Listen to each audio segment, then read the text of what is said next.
ಇವತ್ತು ನಾನು ನಿಮಗೆ ಹೇಳೋಕ್ಕೆ ಹೊರಟಿರೋವಂಥ ಒಂದು ಕತೆ ಒಂದು ಚಿಕ್ಕ ಹೆಣ್ಣು ಮಗಳ ಕತೆ. ಅಂದರೆ ಅವಳೇನು ತುಂಬ ಪ್ರೌಢ ಇಲ್ಲ, ಅಥವಾ ಅವಳು ಯಾವುದೇ ಮೆಂಟಲ್ ಎಬಿಲಿಟಿ ಕ್ಲಾಸ್ಗೆ ಹೋಗಿಲ್ಲ, ಅಥವಾ ಅವಳು ಇನ್ಯಾವುದೇ ಕ್ಲಾಸ್ಗೆ ಹೋಗಿ ಕಲ್ತಂಥವಳಲ್ಲ. ಅಪ್ಪ ಅಮ್ಮನ ಮುದ್ದಿನ ಮಗಳು ಅವಳು. ಅವ್ಳಿಗೆ ಯಾವುದೇ ರೀತಿಯ ಶಿಕ್ಷಣ ಅಂದರೆ ಪ್ರಾಥಮಿಕ ಶಿಕ್ಷಣ, ಮನೆಯೇ ಮೊದಲ ಪಾಠಶಾಲೆ ಅಂತ ಏನು ಹೇಳ್ತೀವಿ, ಆ ರೀತಿ ಶಿಕ್ಷಣವನ್ನು ದೊರಕಿಸ್ಕೊಂಡಂಥ ಹೆಣ್ಣುಮಗಳು.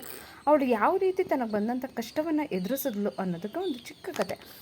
ನಾವೆಲ್ಲರೂ ಕೇಳಿರ್ತೀವಿ, ಒಂದು ರಾಜ್ಯವನ್ನು ಕಟ್ಟೋದಕ್ಕೆ ಅಥವಾ ಒಬ್ಬರು ಶ್ರೀಮಂತರು ಇದ್ದಾರೆ ಅಂತಂದಕ್ಕೆ ಅವರು ತುಂಬ ಕಷ್ಟಪಟ್ಟಿರ್ತಾರೆ. ದೂರದಿಂದ ನೋಡೋರಿಗೆ ಅದು ಅಯ್ಯೋ ಹೆಂಗೆ ಸಂಪಾದನೆ ಮಾಡಿದ್ನೋ ಅಂತ ಹೇಳ್ಬೋದು. ಆದರೆ ಅವರು ಪಟ್ಟಿರೋವಂಥ ಕಷ್ಟ ನಿಯತ್ತಾಗಿ ಯಾರು ಅಚೀವ್ ಮಾಡಿರ್ತಾರೋ ಅವ್ರ ಕಷ್ಟ ಅವ್ರಿಗೆ ಗೊತ್ತಿರುತ್ತೆ.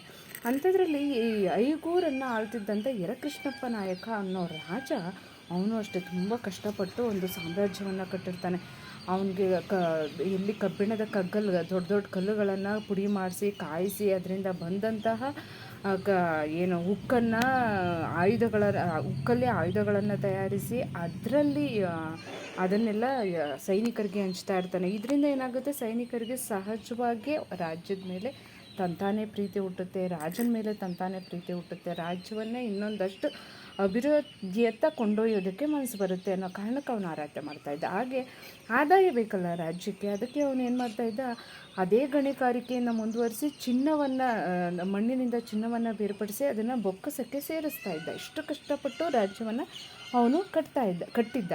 ಆದರೆ ಅವನ ನಂತರ ಬಂದಂಥ ವೆಂಕಟಾದ್ರಿ ನಾಯಕ ಅಪ್ಪನ ಥರ ಆಗಲಿಲ್ಲ. ಅದೇ ಹೇಳ್ತಾ ಇದ್ದೀವಲ್ಲ, ಕುಂಬಾರನಿಗೆ ವರ್ಷ ದೊಣ್ಣೆಗೆ ನಿಮಿಷ ಅಂತ. ಅಪ್ಪ ಇಷ್ಟೊಂದು ಕಷ್ಟಪಟ್ಟು ಕಟ್ಟಿದಂಥ ಐಗೂರು ಅನ್ನೋ ಒಂದು ಚಿಕ್ಕ ರಾಜ್ಯ ಆಗಿರ್ಬೋದು, ಸಂಸ್ಥಾನವೇ ಆಗಿರ್ಬೋದು, ಅದನ್ನು ಮಗ ಯಾವ ರೀತಿ ಹಾಳು ಮಾಡಿಬಿಡ್ತಾನೆ ಅಂದರೆ, ಈ ವೆಂಕಟಾದ್ರಿ ನಾಯಕನ ಅಧಿಕಾರದಲ್ಲಿರಬೇಕಾದ್ರೆ ಅವನಿಗೆ ಅಲ್ಲೇ ಒಬ್ಬ ಹಿರೇಗೌಡ ನಾಯಕ ಅಂತ, ಅವನು ಅಲ್ಲಿ ಹೆಗ್ಗಡೆಯಾಗಿ ಕೆಲಸವನ್ನು ನಿರ್ವಹಿಸ್ತಾ ಇರ್ತಾನೆ. ಹಾಗೆ ನಾಗಣ್ಣ ನಾಯಕ ಅನ್ನೋನು ಅಲ್ಲಿ ದಳಪತಿಯಾಗಿ ಕೆಲಸವನ್ನು ಮಾಡ್ತಿರ್ತಾರೆ. ಈ ಹಿರೇಗೌಡನಿಗೆ ಒಬ್ಬಳು ಮಗಳಿರ್ತಾಳೆ ಕೆಂಪಮ್ಮ ಅಂತ. ಅವಳನ್ನ ಈ ನಾಗಣ್ಣ ನಾಯಕನಿಗೆ ಮದುವೆ ಮಾಡಿಕೊಡ್ಬೇಕು ಅನ್ನೋ ಒಂದು ಮಾತಾಗಿರುತ್ತೆ. ಅದಕ್ಕೆ ಎಲ್ಲರ ಸಮ್ಮತಿನೂ ಸಿಕ್ಕಿರುತ್ತೆ. ಆ ಕಾರಣಕ್ಕೆ ಆ ಹಿರೇಗೌಡರ ಮಗಳು ಕೆಂಪಮ್ಮನಿಗೆ ಹೊಸಿಗೆ ಕಾರ್ಯಕ್ರಮವನ್ನು ಸಹ ಹಮ್ಮಿಕೊಂಡಿರ್ತಾರೆ. ಅದು ತುಂಬ ಚೆನ್ನಾಗಿ ಮಾಡ್ತಾ ಇರುತ್ತೆ. ಅದೇ ಸಮಯದಲ್ಲಿ ಹಿರೇಗೌಡರು ವೆಂಕಟಾದ್ರಿ ನಾಯಕರನ್ನು ಆಹ್ವಾನ ಮಾಡ್ತಾರೆ ಆ ಹೊಸಿಗೆ ಕಾರ್ಯಕ್ರಮಕ್ಕೆ. ಆಗ ಹಿರೇಗೌಡರು ಹೆಂಡತಿ ಹೇಳ್ತಾಳೆ, ಬೇಡ, ಯಾಕೋ ರಾಜನ ಮೇಲೆ ಯಾರಿಗೂ ಒಳ್ಳೆಯ ಅಭಿಪ್ರಾಯ ಇಲ್ಲ, ಹಂಗಾಗಿ ಬೇಡ ಆಹ್ವಾನ ಮಾಡೋದು ಅಂತ. ಸಾಮಾನ್ಯವಾಗಿ ಗಂಡಂದಿರು ಹೆಂಡತಿಯರ ಮಾತನ್ನು ಕೇಳೋದು ಕಡಿಮೆ, ಅಂದರೆ ಎಲ್ಲರೂ ಅಂತಲ್ಲ, ಕೆಲವ್ರು ಕೇಳೋದು ಕಡಿಮೆ. ಹಂಗೆ ಈ ಹಿರೇಗೌಡನ ಹೆಂಡತಿ ಮಾತನ್ನು ಕೇಳದೆ ವೆಂಕಟಾದ್ರಿ ನಾಯಕನನ್ನು ಕರೆಸ್ತಾನೆ. ಅವನು ಬಂದು ಭಾವಿ ವಧುವಿಗೆ ಆಶೀರ್ವಾದ ಮಾಡಿ ಹೊರಟೋಗ್ತಾನೆ. ಹಂಗೆ ಹೋಗ್ಬೇಕಾದ್ರೆ ಅವ್ನಿಗೆ ಹೊಟ್ಟೆ ಒಳಗಡೆ ಚಿಟ್ಟೆಗಳು ಹಾರಕ್ಕೆ ಶುರು ಮಾಡುತ್ತೆ. ಹಿಂಗಾದರೂ ಮಾಡಿ ಆ ಕೆಂಪಮ್ಮನ ನಾನು ಪಡ್ಕೋಬೇಕು ಅಂತ. ಅದು ಎಲ್ಲರ ಸಮ್ಮತಿಯಿಂದ ಮದುವೆನಾರು ಆಗ್ಬೋದು, ಇಲ್ಲ ಬಲವಂತವಾಗಾರು ಆಗ್ಬೋದು, ಒಟ್ನಲ್ಲಿ ನನಗೆ ಕೆಂಪಮ್ಮ ಬೇಕು ಅನ್ನೋ ಒಂದು ತೀರ್ಮಾನಕ್ಕೆ ಬಂದ್ಬಿಡ್ತಾನೆ. ಯಾರು ಎಷ್ಟೇ ಹೇಳಿದ್ರು ಕೇಳುವಂಥ ಮನಸ್ಥಿತಿ ಒಂದು ಆಗೇ ಇರಲ್ಲ. ಆ ಕಾರಣಕ್ಕೆ ಇರ್ಬೋದು, ಎಲ್ಲೋ ಅವನ ಬಗ್ಗೆ ಒಳ್ಳೆಯ ಅಭಿಪ್ರಾಯ ಇರಲ್ಲ. ಅದನ್ನು ಹಿರೇಗೌಡರು ಹೆಂಡತಿ ಸಹ ಹೇಳಿರ್ತಾಳೆ. ಈಗ ಏನು ಮಾಡೋದು? ಈ ಹೊಸಿಗೆ ಕಾರ್ಯಕ್ರಮಕ್ಕೆ ಪುರೋಹಿತ್ಯವನ್ನು ವಹಿಸಿದ್ದವರು ಅದೇ ಆಸ್ಥಾನದಲ್ಲಿ ಪುರೋಹಿತಗಳಾಗಿದ್ದಂಥ ಸುಬ್ಬಾಶಾಸ್ತ್ರಿಗಳು. ಅವ್ರನ್ನ ಹೇಳ್ತಾನೆ ಅವನು, ನಾಳೆ ರಾತ್ರಿ ಒಳಗಡೆ ಕೆಂಪಮ್ಮ ನನ್ನ ಶಯನ ಕೋಣೆಯ ಸಜ್ಜೆಯ ಮೇಲೆ ಇರಬೇಕು, ಅಂದರೆ ನಾನು ಮಲಗುವಂಥ ಕೋಣೆಯ ಬೆಡ್ ಮೇಲೆ ಅವಳು ಇರಬೇಕು ಅಂತ. ಆಗ ಸುಬ್ಬಾಶಾಸ್ತ್ರಿಗಳು ಹೇಳ್ತಾರೆ, ತಪ್ಪಲ್ವಾ, ನಿಮ್ಗಾಗಲೇ 4 ಜನ ಹೆಂಡ್ತಿದಿರಿದ್ದಾರೆ, ಅಲ್ಲದೆ ಉಪಪತ್ನಿಯರಿದ್ದಾರೆ, ಇವರೆಲ್ಲ ಇರ್ತಾರೆ, ಅವಳು ಇನ್ನೂ ಕಿಶೋರಿ, ಇನ್ನೂ ಚಿಕ್ಕ ಹುಡುಗಿ, 13-14 ವರ್ಷದ ಹುಡುಗಿನ ನೀವು ಬಯಸೋದು ತಪ್ಪಲ್ವಾ?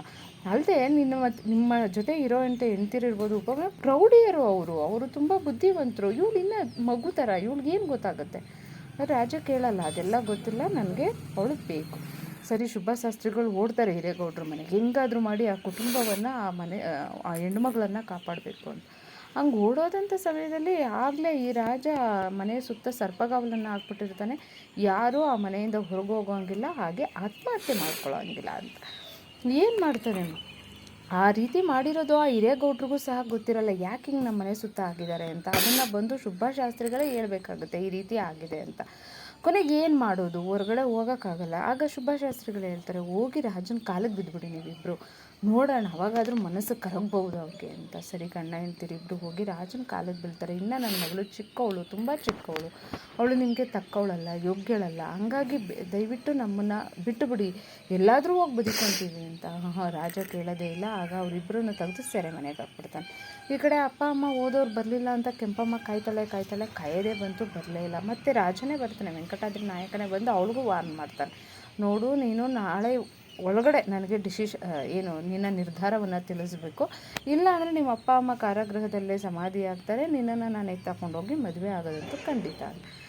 ಕೊನೆಗೆ ಅವಳು ತುಂಬ ಯೋಚನೆ ಮಾಡ್ತಾಳೆ. ರಾತ್ರಿ ಪೂರ್ತಿ ಬೆಳಗ್ಗೆ ಎದ್ದು ಹೇಳಿ ಕಳಿಸ್ತಾಳೆ ಅವ್ರ ಸೇವಕರ ಕೈಲಿ, ಸೈನಿಕರ ಕೈಲಿ, ನಾನು ರಾಜನ ಮದುವೆ ಆಗೋಕ್ಕೆ ಒಪ್ಕೊಂಡಿದ್ದೀನಿ ಅಂತ.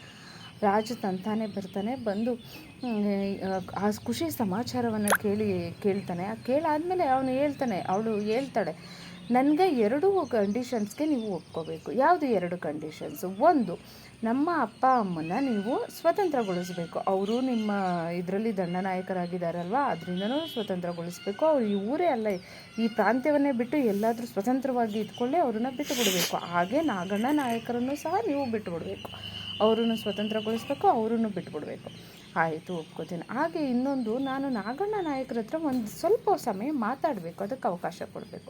ಆಯಿತು, ಸರಿ, ಮಾತಾಡಿ. ಆಯಿತು, ನಾಗಣ್ಣ ನಾಯಕರ ಹತ್ರ ಮಾತಾಡಿ ಬರ್ತಾಳೆ. ಅವರಪ್ಪ ಅಮ್ಮನ ಸ್ವತಂತ್ರಗೊಳಿಸಲಾಗುತ್ತೆ, ನಾಗಣ್ಣ ನಾಯಕರನ್ನು ಸ್ವತಂತ್ರಗೊಳಿಸಲಾಗುತ್ತೆ. ಇತ್ತ ಕಡೆ ವೆಂಕಟಾದ್ರಿ ನಾಯಕ ಕೆಂಪಮ್ಮನ ವಿವಾಹವು ಸಹ ನಡೆದೋಗುತ್ತೆ.